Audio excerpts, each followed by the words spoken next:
8 điều thực hành mỗi ngày để kiềm chế sự nóng giận. Giữ bình tĩnh giữa những bộn bề là một hành trình cần luyện tập mỗi ngày. Để kiềm chế sự nóng giận, hãy bắt đầu từ những điều đơn giản nhưng sâu sắc. 1. Hít thở sâu. Mỗi khi thấy mình sắp nổi nóng, hãy dừng lại và hít vào thật chậm, thở ra thật nhẹ. 2.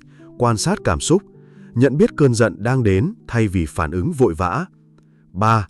Thực hành lòng biết ơn. Mỗi sáng hãy viết ra 3 điều bạn cảm thấy biết ơn. 4. Ngủ đủ giấc. Cơ thể mệt mỏi dễ khiến cảm xúc mất kiểm soát. 5. Lắng nghe thay vì phản ứng. Hãy nghe trọn vẹn trước khi trả lời. 6. Giảm tiếp xúc với tiêu cực. Bớt đọc những thông tin gây bức xúc. 7. Tập thể dục nhẹ nhàng như đi bộ hay yoga giúp xoa dịu tâm trí. 8. Thiền tĩnh lặng mỗi ngày, chỉ 5 phút thôi cũng đủ tạo khác biệt. Khi ta rèn luyện từng chút một, sự nóng giận sẽ dần nhường chỗ cho bình an.